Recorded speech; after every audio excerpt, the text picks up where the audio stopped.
El tema ovni es sin duda algo que nos intriga y nos llama la atención, aquello que desconocemos y que ansiamos por conocer.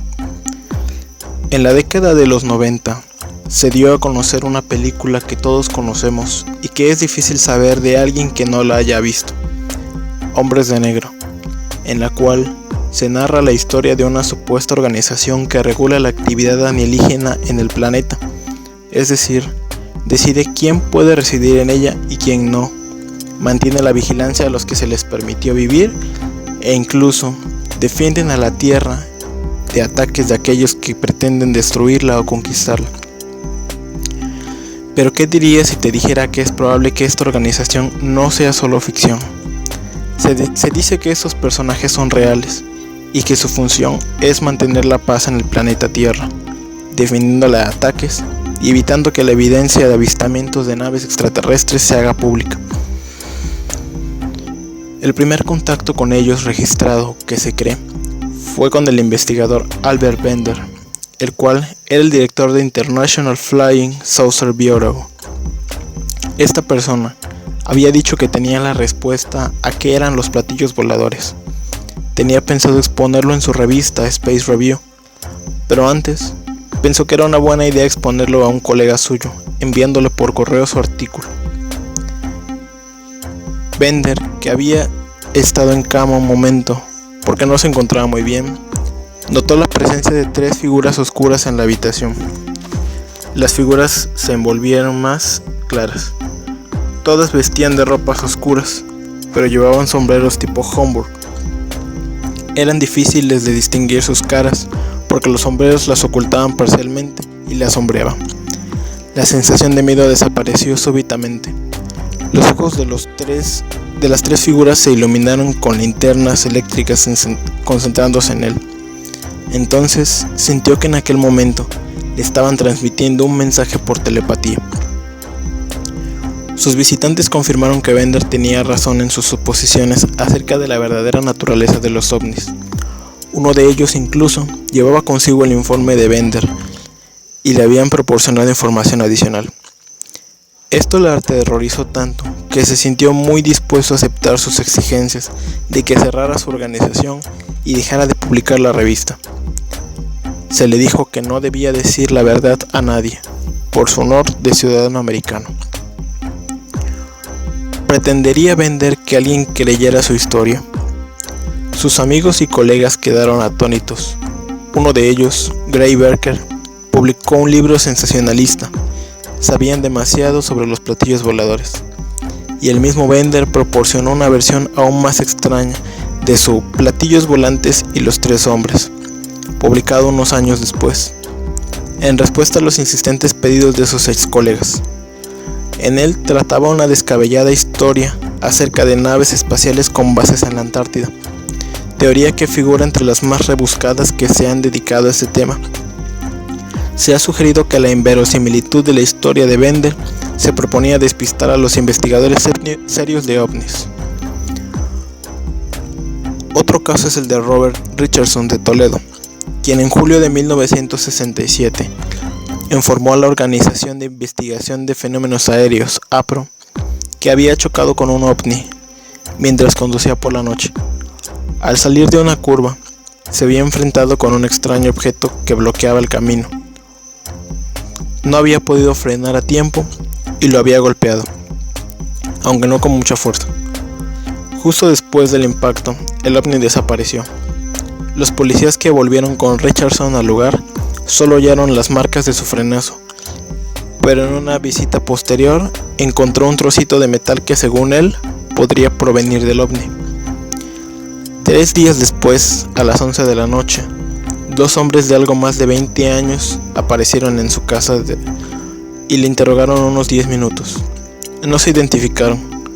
Richardson, que después se sorprendió al recordarlo, no les preguntó quiénes eran. No estuvieron hostiles ni amenazantes. Se limitaron a interrogarle. Observó que se marchaban en un Cadillac negro de 1953, o sea, un modelo fabricado 14 años antes. Cuando se investigó el número de la matrícula, se descubrió que aún no había sido atribuido, lo cual demostraba que fuese cuales fuesen sus visitantes, se trataban de impostores. Una semana después, Richardson recibió una segunda visita de dos hombres diferentes que llegaron en un Dodge moderno. Llevaban trajes negros y tenían la tez oscura. Aunque uno de ellos hablaba perfectamente el inglés, el segundo tenía acento, y Richardson pensó que los dos tenían algo de extranjero. Al principio parecían tratar de persuadirlo de que no había chocado con nada, pero después le reclamaron el trozo de metal. Cuando les dijo de lo que se lo había entregado a la APRO para su análisis, lo amenazaron. Si quiere que su esposa siga siendo bonita, le conviene recuperar el trozo de metal.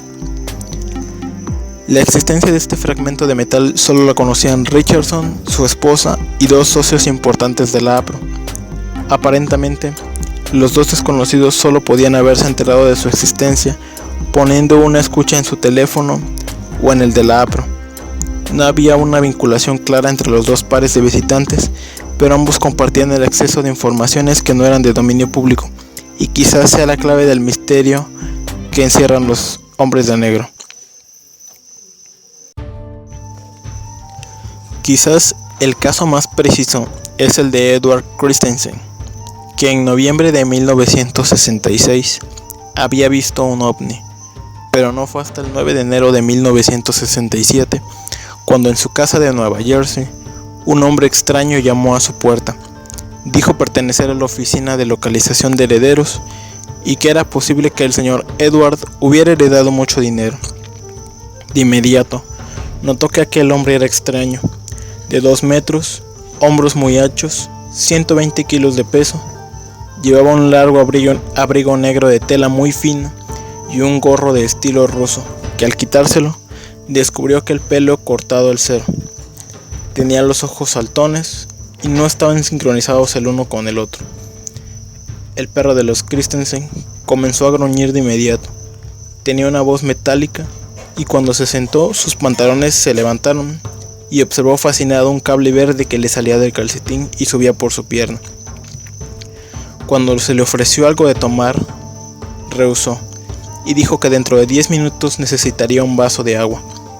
Durante la entrevista, la familia observó que su rostro se iba poniendo cada vez más rojo hasta que terminó pidiendo el vaso de agua, que se bebió de un trago con una gran píldora amarilla. Esto pareció devolverle a su estado normal. Estás viendo lo que al parecer es un retrato hablado o una interpretación. Al marcharse, la mujer de Edward decidió observarle y le vio levantar la mano y un Cadillac negro del año 1963 surgió de las sombras con las luces apagadas. El desconocido entró en él y se fue. Al día siguiente, Edward recibió una llamada telefónica con una voz femenina que le explicó que Edward Christensen, que buscaban de la oficina de herederos, había sido localizado en California. Él le dio las gracias y colgó. Esta vez no hubo ninguna amenaza, aunque Edward y su mujer conocían la historia de los hombres de negro y supusieron que su avistamiento era la causa de la visita, con lo que decidieron mantener el secreto durante un tiempo. Al parecer el tema de los hombres de negro no es nada nuevo, y es que su inconfundible vestimenta, así como su actitud, y el hecho de que solo se han presentado con gente que tuvo avistamientos con naves, lo vuelve aún más misterioso. Y la pregunta sobresale: ¿quiénes son realmente? ¿De dónde vienen? ¿O tan siquiera son humanos? Para terminar, te dejo fotos de supuestos hombres de negro que han sido tomadas con el paso de la historia.